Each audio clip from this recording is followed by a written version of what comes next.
this is something like we've never done before. So we're not going to be talking about products. We're not going to be talking about our great tech support staff. We're going to be talking about things, well, frankly, that we don't talk about very often, which is our internal systems and how we operate as a company and how we make sure that we continue can operate so that we can meet your needs no matter what circumstances arise. Let me give you a little bit of intro on EandM, although I imagine most of you know that. We are a distributor of industrial automation parts and software. We handle everything from the Mexican border to the Canadian border, so California, Oregon, and Washington, the entire West Coast. And we serve every industry that you can think of. It's one of the fun things I like about being in this business is that no matter what the industry, there's some part of automation that we touch. So obviously aerospace, high tech, manufacturing, robotics, all the way from the fun stuff like robotics that gets a lot of press to the prosaic like water, wastewater treatment. Every industry that you can think of has automation in it. Usually when I'm interviewing prospective employees, I look around my office and say something like, there's nothing in this office that wasn't created with automation. And I still think that's true today. So we are about a $60 million company. We've got 125 employees spread across the region, and we're highly distributed from a sales perspective and a product specialist and training perspective. So we have people all over from Seattle is our furthest north office to Irvine, which is our furthest south office. We also have an internal web development staff. So all of the development that you see on our public website, but for our employees, more importantly on our intranet site, are done internally by our web development staff. We do have an internal IT team. We have always had that. There are 3 people that operate in that division and support all of our employees from all offices. Scott Townsend, who we introduced to you, manages our IT staff. Elizabeth manages our web development. You're going to hear from both of them today. And then for inside sales and fulfillment, a group we call operations, you're going to hear from Kathleen Brown. She's the one who makes sure that we meet all customer requests in a timely fashion, provide accurate pricing, availability, all of that, and how she goes about doing that. We do have a tech support staff of 4 people who answer the phone all day long. They started off in an office in Sacramento, and they are all distributed to home right now and answering phone calls just like they did from their desks. And of course, we can't forget our outside sales force and specialists. There's 41 of those amazing people who talk to customers and understand what they need and talk to the inside to get the information you need. Okay, where we're located, I just want to point out our office locations. Again, I mentioned Seattle, which is the furthest north point. We have an office in Portland and one in San Francisco, which was our first remote office, and in Southern California in Irvine. So our headquarters are here in the office I'm sitting in right now, and actually Kelly, I think, is also here in the building. There aren't anybody else here, so very few people in this building. So we're kind of alone and separated by 100 yards.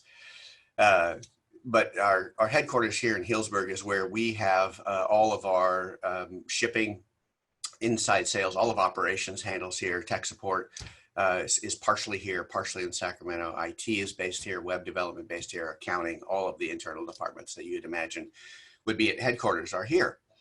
And that has caused us some unique benefits and some unique problems, and we'll talk about here as we move forward.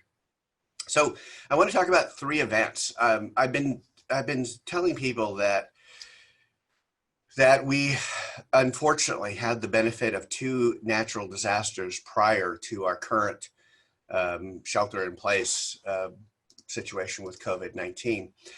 There were 2 fires that affected our company. One was October 2017, the Tubbs fire. So this is October's fire season. Anybody who lives in California, the West, knows that. And October of 2017 was a particularly bad one for this area. There was a fire that originated over in Calistoga, if you can see that little map right there. And over a Sunday night to a Monday morning came right over the hills driven by wind and took out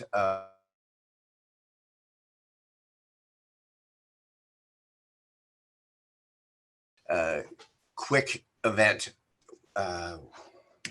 Sorry, somebody went and got me into full screen mode here and I got to get out of it. Thank you.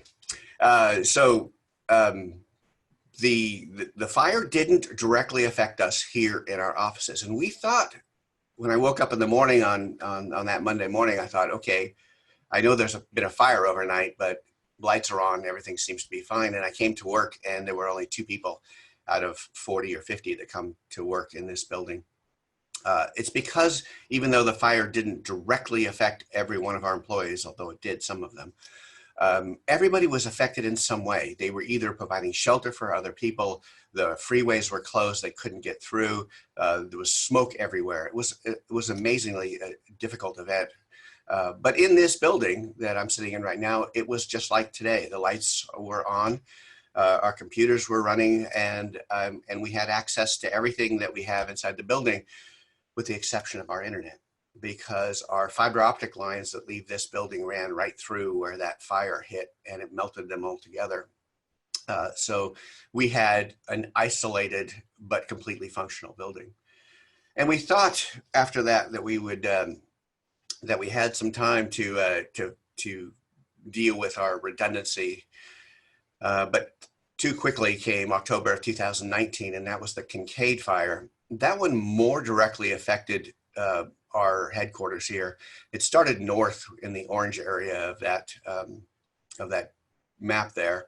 And then over the course of about a week, much slower developing, engulfed almost all of eastern Santa Rosa, Windsor, and caused an evacuation of all the towns up and down this corridor, including us. So we had to leave our building and leave our systems behind operational, and we thought everything would just sit there and run just fine.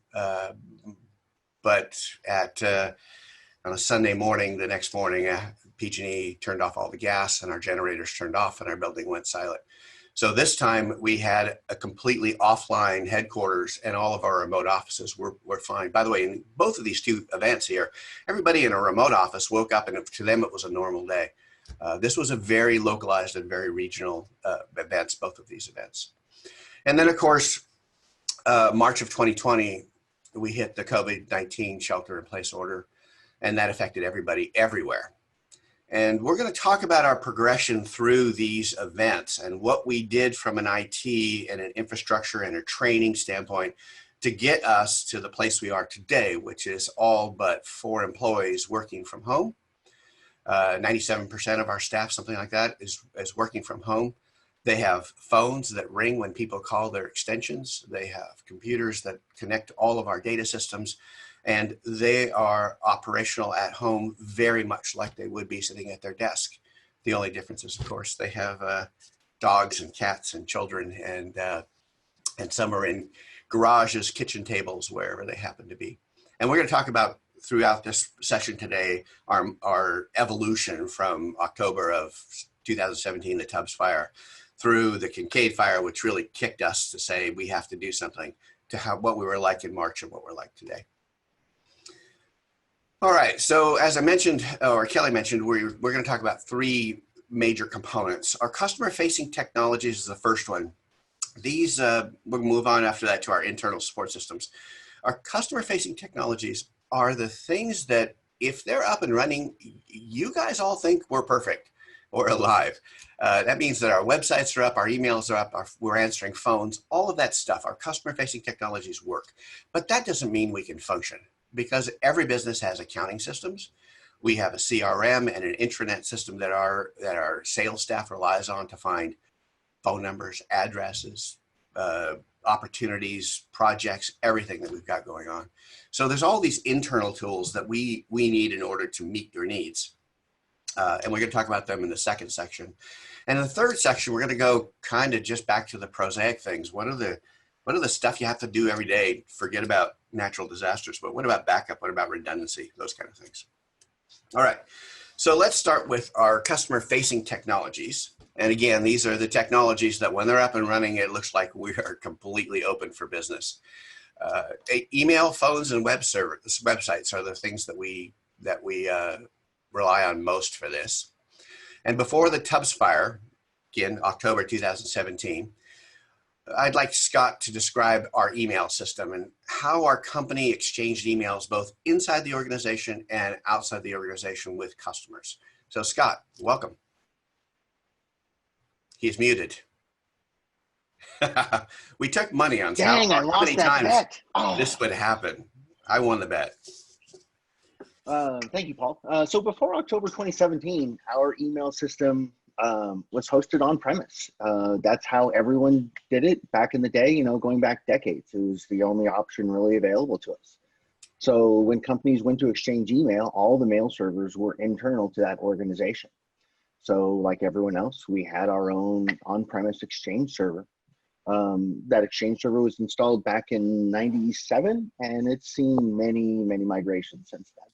So that was our first Microsoft Exchange server, but we had email before that, and we had it before most people had it. Tell us how we first got email and when that was. Let's see, back before then, we had a Unix machine, some SCO Unix machine that would dial up some other modem, and every hour it would get mail, and then we would have to remote into that Unix machine and use a funny old mail program and read our mail. So customers had to wait an hour before we even received their email. Well, that's assuming the customers could send it to us back then, which was a long time ago. That was in the early 90s. Yeah. So, but in some sense, email didn't change from that first implementation to our most recent Microsoft on-premise Exchange, No. right? It was a hosted box that had some connection to grab mail and provide it locally. Yep. So, so what did we do? We decided after the Tubbs fire that we had to have access to email at all times. And what did we decide to do at that point? Yeah, so after the Tubbs fire, definitely we needed to have email available to us at all times. It needed to be on your phone, at your home, at your desk. We didn't need it to be limited to just a connection to our physical office. So we needed to know, we knew we needed to push as much stuff as we could to the cloud. So we wanted to migrate our users to Office 365, which includes Exchange Online, so they could access their email from anywhere with an internet connection.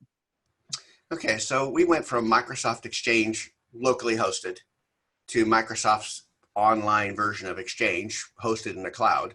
That sounds really easy, right? You just take all your users, move them over there. Devil's in the details, though. So was this difficult, easy? Tell us about the process. Oh, it was super simple. No, there's a lot of data, and it was more than a terabyte of mail data just for mail. So moving that mail data takes some time. And we didn't want to have any downtime, so we had to try to find a way to migrate those users while they were still using the system.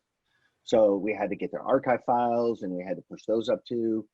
So to really completely migrate everyone to Office 365, you're talking about migrating all the on-premise user management to Microsoft's cloud and having Azure Active Directory do all your authentication, all your on-premise users. It's a pretty big deal. So the next best thing is kind of a hybrid solution that you can do, where you have an on-premise Exchange server that you use to do and manage all of your users. And then the cloud is basically where all those mailbox attributes reside. And so all the mail is accessible from everywhere, but you can have that local ability to create and alter those permissions.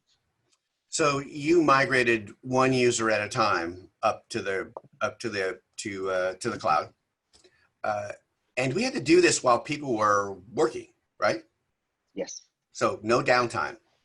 None. And this meant that every individual person had to have a device or multiple devices reconfigured to get their email. If they were getting their email on the phone, IT had to coordinate with every user to convert every mailbox, correct? We did have to coordinate at some point, but most of this was pretty seamless. We coordinated mainly just to confirm and verify. There was a handful of people that had to have their profiles reconfigured, but for most part, you would just load up your email and it would say, oh, you've got a new server, and it would point to the other one. But doing this process, it took a little over a year to migrate everybody. but we made a little bit of progress every week. A little bit of progress every week. So I'm glad you said that phrase right there, because if you take anything away from this webinar, if you only take one thing away from this webinar, it's that you should never stop making some amount of progress. Don't let the perfect get in the way of the good or the okay.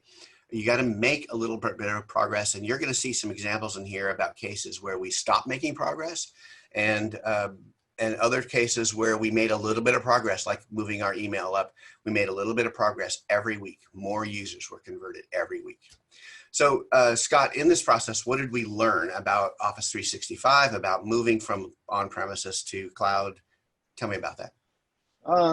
We really underestimated the benefits to our users and support staff of putting email in the cloud. Having email available at all times from anywhere with internet connection, I mean, that's a no-brainer right there. We no longer have to manage the large mailbox databases and backing up of the databases and version upgrades and patches. It's all available via the cloud. There's a cost for it, right? So all these user accounts now in the cloud have a per month cost, where email accounts in the past, you just put it on your Exchange server. But this is a great example of you get what you pay for. So it costs a little bit more because we have to pay for every individual user, but we're certainly seeing the benefits. Oh, for sure. So what did you change? Did you change any of your processes from converting the very first user to converting the last user?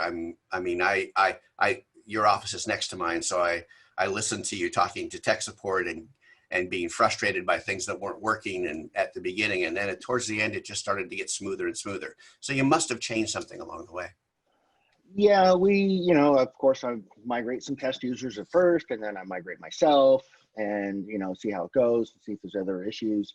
So at the beginning, it was kind of a onesie twosie, and then we were able to migrate a few more, and then we were able to script the migrations. So we could just say, okay, we're going to do this department, script that department, let it go, let it migrate overnight. And then when they come in the morning, they're just on a new server.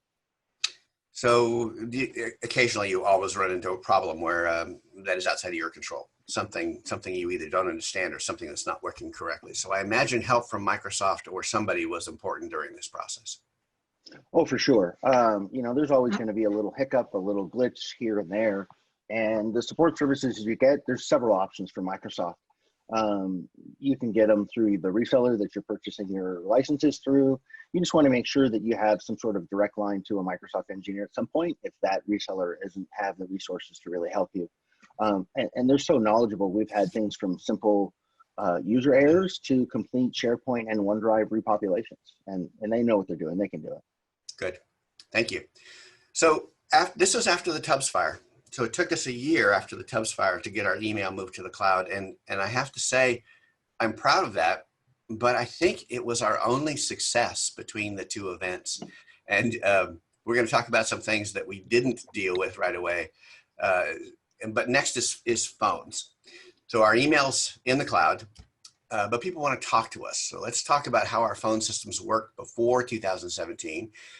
We thought we were pretty sophisticated. We had an on-premises PBX. We had control over our voicemail. What did we have? So like most companies with a lot of phones, we had an on-premise PBX. It was a big system that all the phones connected to on-premise. It was IP-based, but it was still in our local data center. We had all 4 of our branch offices that needed the connection, and they all had to make that connection to the corporate office to be able to make and receive calls. So after the Tubbs fire, we recognized we had a fundamental problem with our infrastructure. We had a big single point failure here in our headquarters office. We got to this place because we had a single PBX, and PBXs were expensive, right? So to buy one, I don't even remember what we paid for it originally, but it might have actually been 6 figures, right? And so all of our remote offices connected here to make phone calls. So what did we do between October of 2017 and October of 2019, between the Tubbs fire and the Kincaid fire? And I see you looking down. Nothing. And I'm going to be clear that this is not Scott's responsibility, Scott's fault in this one. Every time we didn't do anything, it's because we stopped. We were busy. Everybody is busy. We have tasks to do. We have customer features that they want. Our outside sales has things. Our internal IT infrastructure has to change. We're busy. Um, and after the Kincaid fire, after the Tubbs fire, we knew what we had to do. We came up with a list. We moved our email up, but we just lost steam on just about everything else. That changed after the October 2019 Kincaid fire. And I came to work when we were up and running again with a kind of a laser-like focus on this problem that consumed us. And I guess more importantly, consumed you guys. Scott, we worked like we had a deadline, even though we thought we had a year until the next fire season. What did we do after just last October? We really had to start thinking about getting rid of the on-premise PBX and connecting our phones directly to the telco provider. This feature wasn't initially available when we designed our system. Since then, systems have improved for a variety of connection methods. Picture everything connecting all to one big spot, and you can connect from any place to any place. Now we can take our phones and have their extensions and just plug them in and make them work. Right after the Kincaid fire, none of us was figured out. We had purchased the IP phones. We were exploring them for a few days to see how it would work. But we focused nothing but trying to figure this out after the Kincaid fire. We thought we had it handled, and we converted one of our first departments in November, and we started converting other departments after that. So let me just summarize that. So we didn't do anything after the Tubbs fire, and after the Kincaid fire, within 30 days, you had one department configured and using the new phones. So Correct. that's voicemail, that's call routing, that's extension to extension calling with a hybrid system, an old PBX and a new PBX. That's amazingly fast. But you didn't slow down after that, right? So what happened right after that, between November and March? So by March, we had basically the entire version of our PBX in the cloud. So we had rebuilt our on-premise PBX, and we had a cloud version of it in fully functional. We just didn't have all of our phone numbers pointing to it, so that way nothing was actually connected. But everything was there: the virtual infrastructure, all the conference lines, the remote twinning to cell phones, all the voicemail call flow paths for the auto attendant. So at that point, when we had this nice COVID shelter in place, it made it really easy for us to start to move our on-premise users to the cloud. So we moved from consuming us laser-like focus for 30 days into making progress, a little bit of progress every day. So when March of 2020 came to place and we had to shelter in place and get out of our offices, what did we do? Where were we?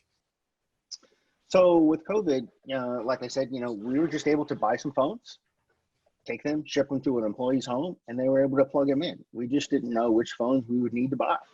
Our telco provider has this hosted PBX system, and we had migrated our conference room phones with great success to them. So for the Kincaid fire, we were able to port our main numbers over to the hosted platform, set up some temporary automated attendants, and we were able to host those during the fire. Those calls would then be routed to either cell phones or voicemails. And now we're using that same hosted system to allow our users to be shipped a phone and plug it in and make calls. We're looking to port the rest of our numbers over. We have maybe 40 numbers left. Like with email, having a hybrid system is difficult. We're still on somewhat two systems, and we had to get a little bit creative to be able to allow the old extensions to call the new extensions and vice versa. But we should be pretty much off the old system in the next few weeks. So you're using this time of having empty offices to have an IT person show up at the office and swap out the old phones and the new phones that connect directly, and we go. So all we had to do was literally ship a phone to an employee, and they plug it in, turn it on, and it rings like their extension. So they'll be able to take their phone when they have no shelter in place. They'll be able to pick it up from home, bring it to their office, set it there where the old phone was, plug it in, and it'll just work. Okay. So what did we learn during this process? We didn't think about the ability for employees to physically plug in the phone to their home, right? Your router for your home network is 2 floors away and it's wireless. So we had to find out to get a way to get those phones to be a Wi-Fi version that still was able to connect to the internet. We had the issue with the rest of the company with call queuing. We wanted something new to be able to allow calls to come and sit into a queue if the agents were busy. So we had to find a way to do a call queuing with this new system. We're finishing up on the last of the migrations now. So when people return to the office, they'll have their new phone and they'll have the same number and extension that they had at their home. So our goal, like I said, in the next 2 weeks, we should be able to turn off the old on-premise PBX. You know, I'm pretty okay with technology, but I got to tell you, it was kind of like magic when I came to the office one day, because I occasionally have to, and sitting on my desk was a new phone in a box, and I took it home and took it out of the box and plugged it in power-wise, and it just rang. I picked it up, and there was a dial tone, which was kind of amazing. So this allows all of our employees to work from home, have the communication between employees be seamless. For our salespeople who are in the field, when somebody calls their desk phone, their cell phones ring, and we still stay connected to our customers. So thank you, Scott. So those are the first two of our customer-facing products. But the third one, of course, is our website. I'm going to introduce you to Elizabeth. There you are. Elizabeth Miller, who manages our development team. There are 5 people in this department. And as with our email and phones, before the Tubbs fire in 2017, our websites were all hosted locally in our beautiful air-conditioned, generator-backed computer room. But our customers use our website to access our online store, check the status of their orders, place orders, access tech support logs, all of this stuff. Elizabeth, after the Tubbs fire, what did we do to make our systems more robust, to get rid of this problem? You're putting me on the spot. Yeah. We didn't do anything after the Tubbs fire, and honestly, we went right back to our list of development priorities that we were working on. I like to say that if we just took Elizabeth's list of tasks to do for her team and stopped taking any more requests, I think they would have job security for 2 years. So we're busy. We have things to do to move our systems forward. And sometimes it feels like paying attention to these abstract things that may or may not happen in the future is not being productive. And it's really easy to fall into that trap. So we didn't do anything. We did, however, I want to give us credit for this. After the Tubbs fire, we did meet and talk about what we needed to do in our weak points. We did a good job of identifying the things that we needed to take care of. We needed to move our web service. We needed data to go. They had to go together because one accesses the other. The bottom line is that when the Kincaid fire hit 2 years later, we still weren't ready. But after that fire, we once again kind of had laser-like focus for a little bit. Tell me about that. We definitely did. And you know, after the Tubbs fire, we knew we had to do something and needed to move quickly as possible to transfer at least our development environment into the cloud, which included all the source code and all the data, like you mentioned. And by doing this, it at least enabled us to have the ability to replicate the sites and get them back online if needed. And since then, we have made progress in moving our systems to the cloud. We have successfully moved the development environment, which was a good lesson on transitioning to the cloud. And now we're in the process of moving all the public websites to the cloud. So we have learned a lot about that process. So what makes it hard? Well, the hard part is not knowing at this moment how we can run in a hybrid mode, or if we're going to be able to run our entire web environment in the cloud. There's just too many unanswered questions. So for now, we have current source code in the cloud. We are replicating our data into the cloud, thanks to Scott. So in a pinch, if we needed to, we know we could get the sites up and running. So we're going to talk about this data replication here in a minute, but moving a website isn't as simple as just spinning up a web server on Microsoft Azure and putting your code there and running. It's because we have all these interconnections between our systems, right? Web servers need access to file servers, need access to the database, and you can't move one piece easily without moving it all. what did you learn during this process? Is there anything you would do differently? Well, we've definitely learned quite a few things, but the first thing we learned is we knew our whole web environment needed to be in the cloud. We could not survive locally in one location. So, that was one of our first goals. And then second, can't give up. We have to keep making progress towards the end goal. And what's helped significantly to keep our focus is having our mandatory meetings to discuss status, roadblocks, and ideas to move forward. And without that, this doesn't stay as a priority. Yeah, it certainly doesn't. And now we have our development environment in the cloud. That seems like a small step. That means that we can push our applications anywhere we want to, and they're protected. So if this building becomes isolated again, we have a path to becoming operational very quickly. We're going to talk about that a little bit more in the section that's upcoming. But before that, Kelly, do we have any questions? Yes, if you have come in. We have Tom, Scott, I know you answered this in the chat, but let's go ahead and we'll ask it and you can answer just in case folks aren't monitoring the chat. Let me slide up. Do the phones require a PoE injector? Right. So the phones have multiple ways they can get power. So with some of our users, they don't have a PoE injector or they don't have a PoE switch at home. So these phones also have a 12-volt power wall wart that you can use to plug in. So when we had a Wi-Fi situation, we would use that. If they didn't have a PoE switch, we would give them a wall wart and a network cable that they could plug into the router. So whatever option that they had available to them, we made it so that they'd have a phone that would work for them. So for those of you who might not know, a PoE injector allows us to send power over Ethernet. So if you take a phone and plug it into an Ethernet jack, that provides data and power to that phone. That's not always available. In fact, it's most of the time not available in people's homes. And if that's the case, then you have to plug the phone into an AC outlet. Thank you. We have a few more that have come in through the Q&A. Scott, I'm guessing this one is for you. How do you manage DNS? So right now, our external customer-facing DNS is managed through Microsoft's Azure DNS. So we put all of our public-facing DNS to Azure and manage and maintain it from there. So that way, we don't have any local DNS for our internet-facing stuff. And if our connection to the office goes down, we still have Azure as our main DNS. So they're providing all of our name resolution. Thank you.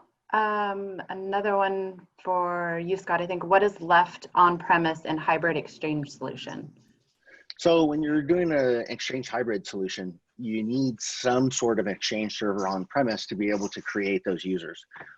So they allow you to have an on-premise exchange 2016 or 2019 server, and that server does not have a mailbox database, a hub transport. It's just there to be able to create those user profiles inside your Active Directory environment.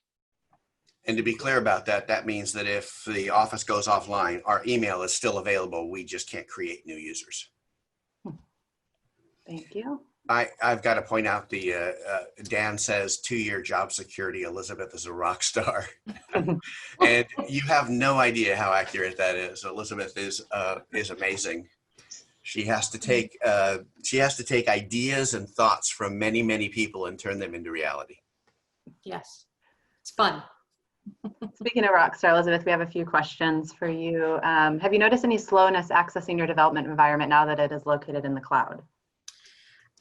You know, that was a valid concern at the beginning, and it was something that I kept asking Scott over and over again. What is our, how are we going to be able to access the cloud and have the same performance that we did locally? And surprisingly, I've actually noticed no difference in working locally versus working with our development servers in the cloud.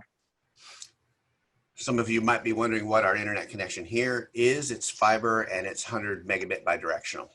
So, and that's going to go to 500 here in the next little bit.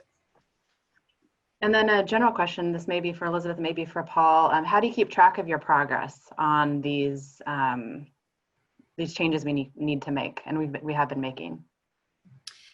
I can actually answer that. since I live and breathe it every day. But since COVID, we have become very attached to Microsoft Teams. It keeps all of us connected as if we were in the office, which I am so thankful to have that. And in using Teams, they actually have various apps you can install in Teams, such as one of them is called Planner. So when I do have tasks, whether it be, you know, moving to the cloud or just regular internal projects, we actually use Planner to keep track of all of that. So you're able to assign resources, priorities, and then statuses and everything else. So Microsoft Teams. Yeah, our original disaster preparedness tasks to do are still in Teams with statuses for everyone. Yeah, great. That wraps up the questions for that section. So I think we can keep going, Paul. Okay, so now we're going to move on to the hidden magic, our internal systems and tools, things companies never talk about. When all of our customer-facing tools are up and running, it looks like of course, we're open for business. But there's many things we can't do without more. We can't figure out what price to sell something at. We don't know how much a customer owes us or how much we owe a supplier. We have SQL servers running. There are accounting systems. There are internal tools that we have to have available in order for our employees to be able to meet your needs. The things that we're talking about in this section, I'm not going to talk about yet. Just normal everyday data backup. We'll talk about that later. So we're going to presume at this state that we have data backup processes in place. All our data is protected. But I want to also say a reminder here that during the Tubbs fire, our facility here was up and running. I sit at my desk and the lights were on, the computer was running. I could send email, it just never left the building. Our sales teams out in the field had no access to data. So for example, our a salesperson out of Seattle was just blind. They couldn't even find a phone number of a customer. They couldn't tell what their meetings were for the day. They couldn't receive an email from a customer, couldn't send it. They were completely blind. So the next step was to move our data from this beautiful data center that we have created over decades and put it available, make it in the cloud so that we could have access to our accounting and CRM. But Scott, tell us a little bit about what our data center was like before the Tubbs fire. So yeah, everything was hosted on our on-premise data center, just like our phones and emails. We thought it was sufficient to protect ourselves with, you know, redundant air conditioners, redundant generator backups. You know, we were protecting our data in the data center. We weren't doing anything to distribute that data out in a usable format to the cloud.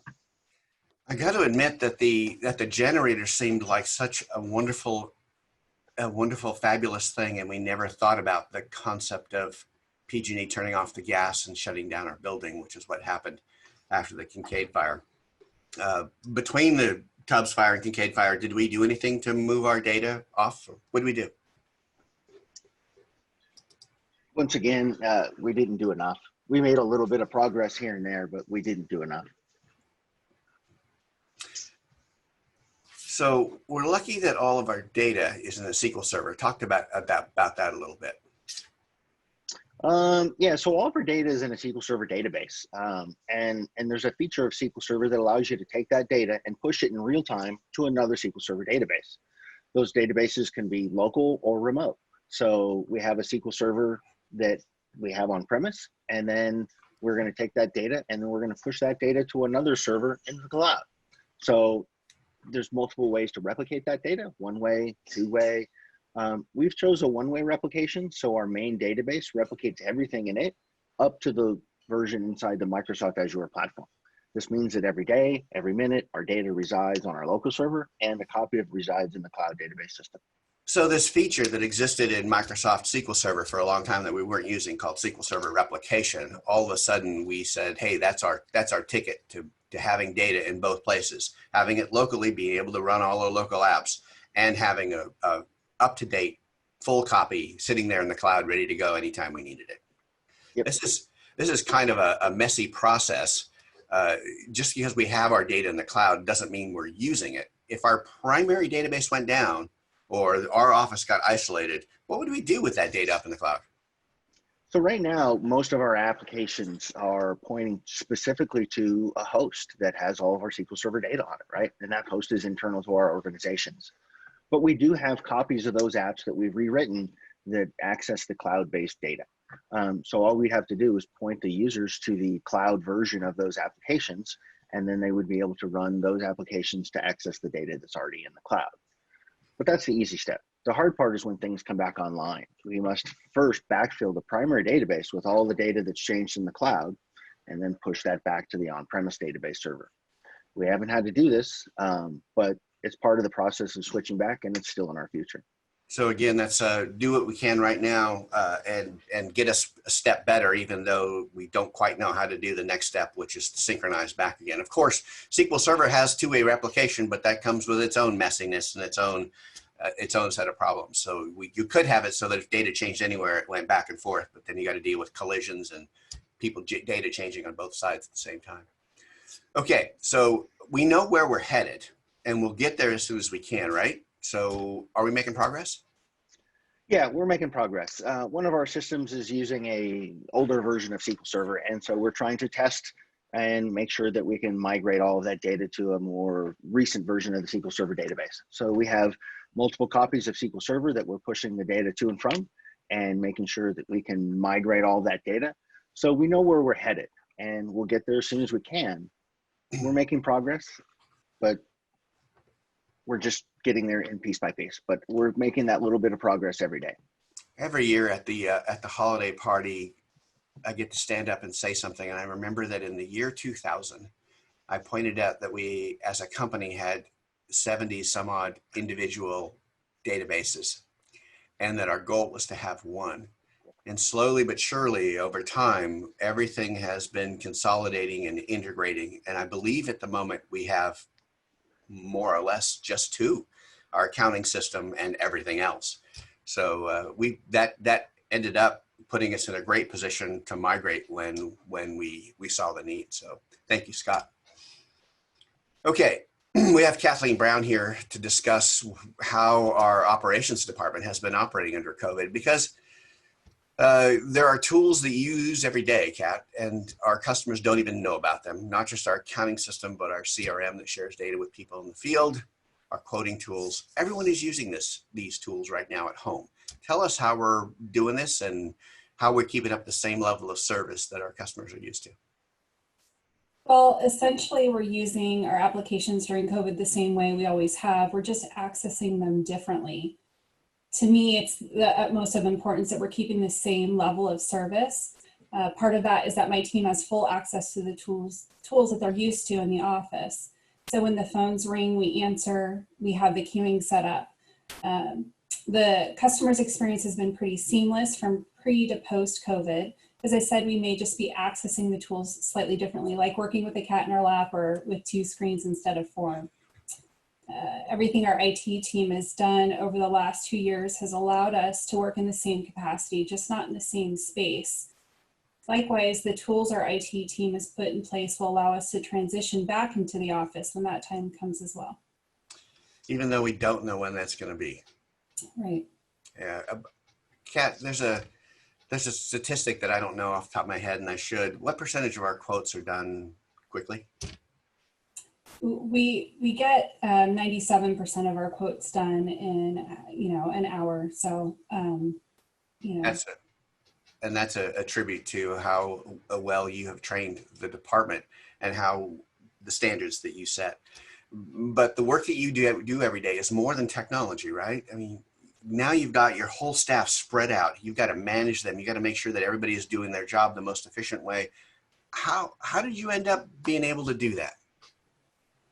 We ensure this with extensive training that begins when they're hired. So we have clear processes and procedures for our teams to follow for their daily workflow, whether that be quoting, processing orders, answering customer questions, or shipping product. It's all working as it always has. We follow the same procedures consistently, whether the employee started yesterday or started 12 years ago. In a sense, what you're telling me is that you've been preparing for the shelter-in-place distributed workforce for a long time.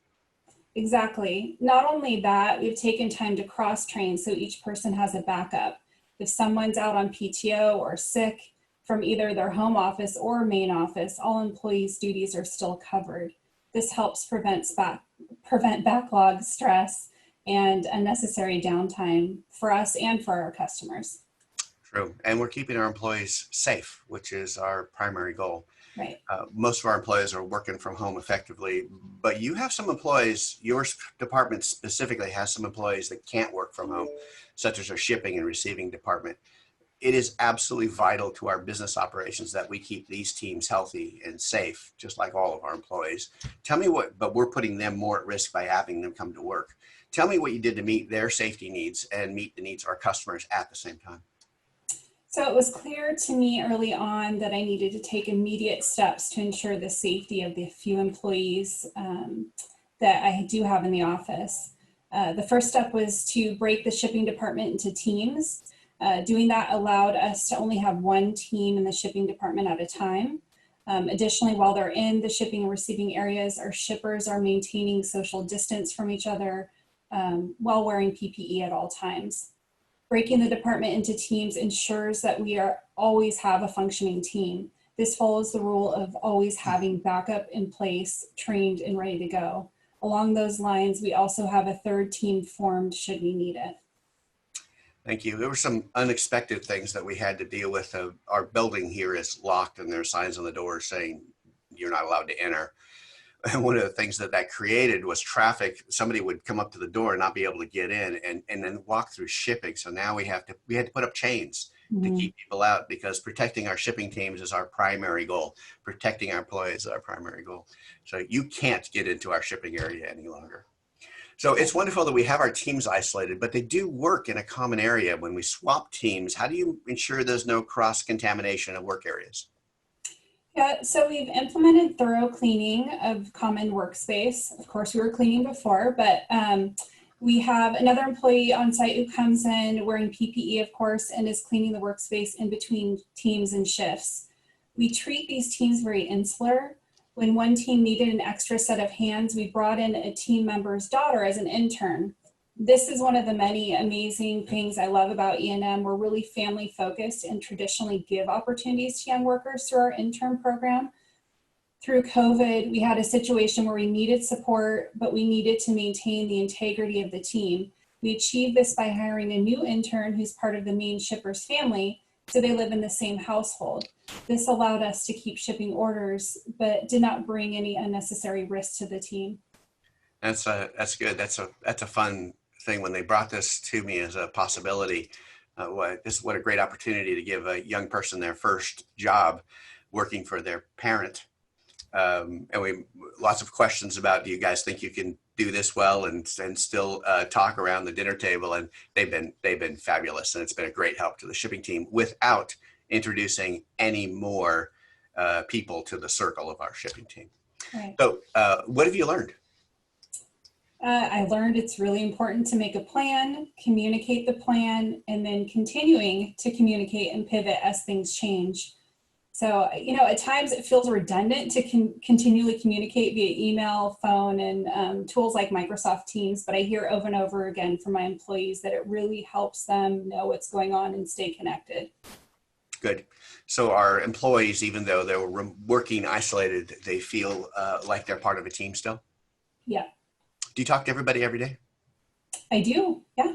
Good, fabulous. Kelly, do you have any questions? And hopefully we can provide our best answers. Let's see, we do have a few in the Q&A box. Dan says to say hi to Carla and Caesar, so we will do that. Scott, how are your offices connected today? How will you change that going forward? You're muted, Scott. Another $10 for you, Paul. Boy, isn't it ironic that our IT person is the person who's forgetting done? I think that's so great. Details. So currently our offices are all connected point to point. So everything comes into our Hillsburg office. So if our Hillsburg office goes down, then all of the other remote offices are essentially down. So right now we are engaging with our network provider to see whether or not if we can get a more of a hub and spoke and having them as the hub versus our Healdsburg office as the hub. So we're going to be converting over to a software-defined WAN, which would make each office its own connection to the network, and then those offices would then have a virtual connection between them. Great, thank you. Kathleen, I think this one is for you. How are you dealing with the shipping carrier delays, if there were any, when this all started? Yeah, that's a good question. As to be expected, we've actually experienced delays through each of these disasters from various shipping carriers. But we are fully set up with several different carriers and are ready to pivot at a moment's notice to which company is operational. And we've had to do that, and it's been fine. So you make that sound easy, Kathleen, but there's this integration process, because everything, we can't just say today we're going to ship from using the Acme shipping company. That shipping software has to get integrated so all of the ship to addresses get over, so that all the tracking numbers get back. And so it's taken an effort to make sure that we are carrier independent. Acme Shipping Company, is that run by Wile E. Coyote, Paul? I think it is, yes. Scott, it looks like another one for you. How much data are you replicating to the cloud? Did you cover this? And how long does it take to replicate? Oh, another $10. You're muted. When we were doing our SQL Server replication, we were doing a bunch of different tests, right? So we would have to make an entire backup copy of our SQL data from our production server to the cloud. Between the two different databases, there's probably about 100 gigabytes worth of data. And depending upon the method of transfer, it would take anywhere between 4 to 8 hours to transfer that data over. Once the data is there and it's populated, and then we're just replicating the SQL transactions, it takes, maybe a second or two for the data to repopulate across the WAN link. The setup, in other words, there's a difference between the setup and the initial transfer, the snapshot replication that happens before every database then comes up and says, okay, now we're the same. And all we have to keep track of is differences and changes in this database. And those changes, you can actually measure it. It's less than a second for most transactions that occur. Great, thank you. I think that wraps up the questions, so we can move on to our last section on backup and redundancy. All right, and we're nicely a little bit ahead of schedule, so that's good. So backup, redundancy, and flexibility.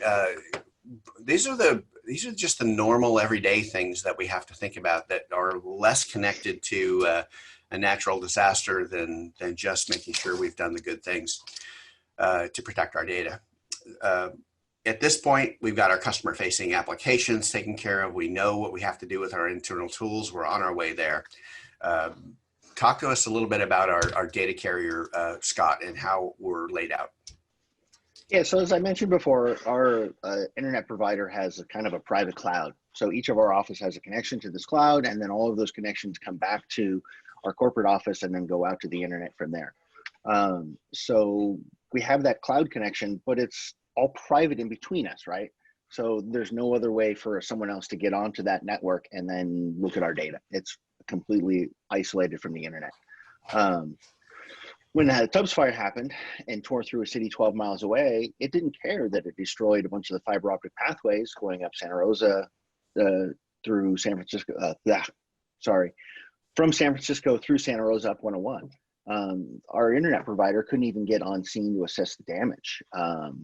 Because we didn't have any of this redundancy built in, we had to go through some heroic measures to get connected again.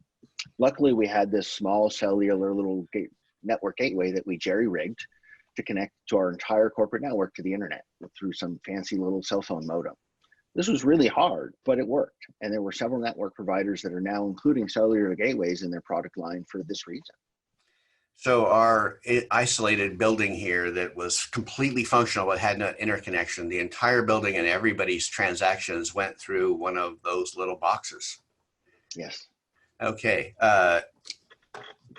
That I think we just happen to have that around because we do workshops and road shows, and we don't like hotel Wi-Fi because it's spotty. So we take our own Wi-Fi network when we do the road shows, and we unpack this from the boxes that the marketing department had and put it upstairs in our computer room, and then Scott worked magic to get it to work. So that was pretty amazing.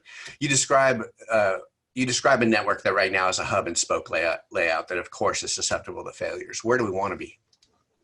We want to make it so we have dogs barking in the background, so that the Healdsburg office is no longer the central hub, so nothing has to specifically go through that particular office to be able to get out to the internet. We want to be able to have each individual office have their connection to the internet and their own data. So that way, if Healdsburg goes down, Washington is still up, they can get out to the internet, they can access their mail on Microsoft, and they can do what they need. Are we there yet? No, we're not there yet, but we've gotten some quotes in the last 2 days for our new SD-WAN, and we're getting closer every day.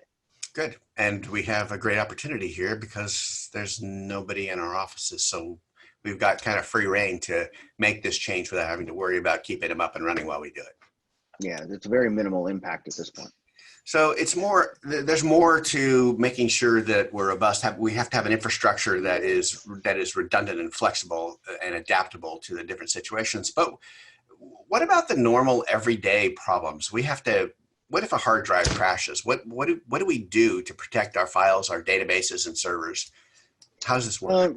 Yeah, so we have a full backup system in place that protects all of our data, files, database servers, and shipping computers and stuff in real time.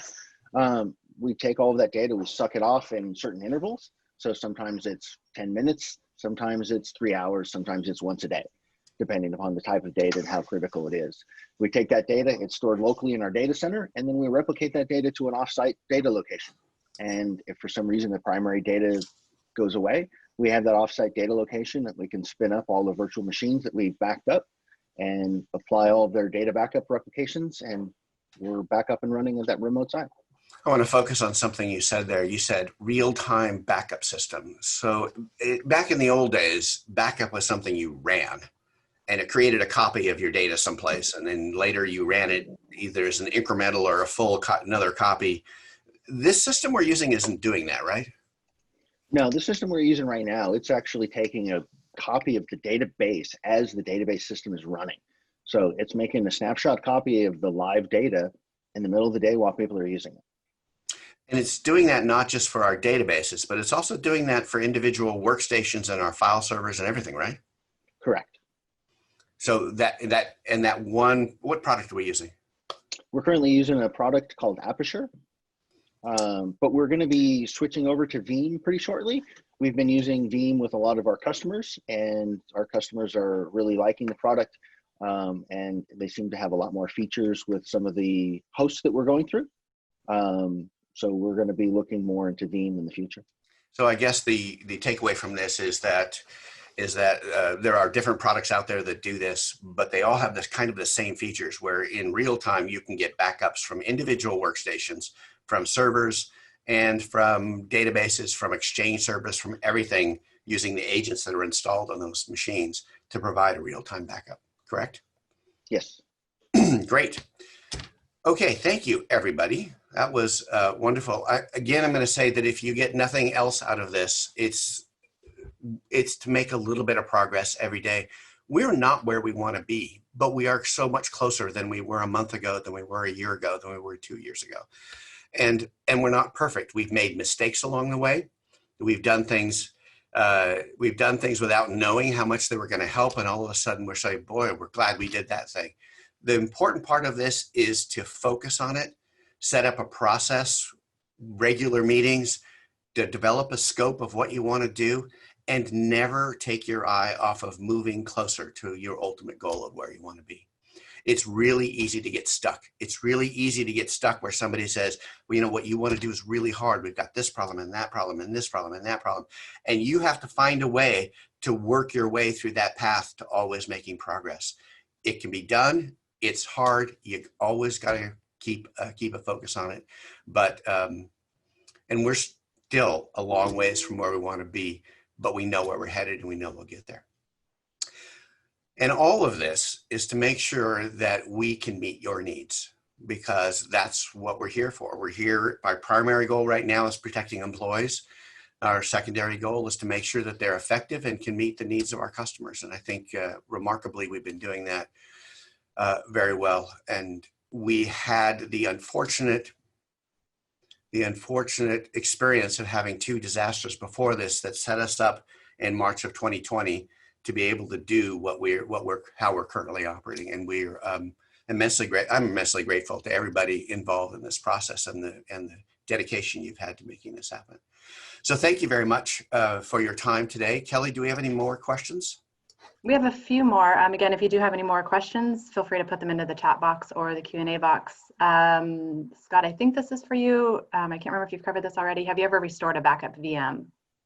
Sure. When we actually first implemented the whole system, we had our on-premise PBX system that had a voicemail component to it, and it has a backup voicemail system, which is basically a clone of the primary. So we did a snapshot backup of that system, and then we took that backup, we restored it to the off-site premise machine, and we're able to fully functional run it. And then we turned off the primary VM on the main cluster, and now we have our backup virtual machine for voicemail at an offsite location. That is a great question, because making backups and having backups is only 30% of your backup strategy. Making sure that you can restore from them is also very, very critical. We had a dual or triple hard drive failure in a RAID array. I'm going to say it was 10 years ago, a long time ago, and lost our SQL Server data. And we had a backup copy, and when we went to restore it, it was corrupted. And we had to go through a lot of effort to get that backup up and running because of a very, very unusual circumstance where we had multiple hard drives fail at one time. We don't live in that world anymore. We have better drive arrays and we have better backup systems in place. But keep in mind, making a backup doesn't mean you can restore from it. And I love drive's on my desk. The drive that failed? Yeah. Okay. You can see the damage. I love to see requests like, Elizabeth says, hey, we have a problem. We lost some data in a table. Can you restore it? And, IT comes back and says, sure, here it is. That's great. And related to that, how long do you keep backups, Scott? Keeping backups depends upon what we're backing up. So SQL Server data, we kind of keep 1 day for 3 days, and then one a week for 4 weeks, and then once a month for 5 months. And then file server data doesn't change a lot. So we might not keep as many backups of the incrementals in between. Great, thank you. And I think that wraps up the questions. So thanks to all the presenters, very valuable data. Paul, I guess it is time to wrap it up. Your lights just turned off. Yes. One of the hazards of having an automated office, I don't move enough when I'm doing it, so they can turn it off. So thanks to everyone for joining. We hope we found this information valuable. EandM has been through a lot, so we thought that like-sized companies, companies that are like us, may find this information valuable.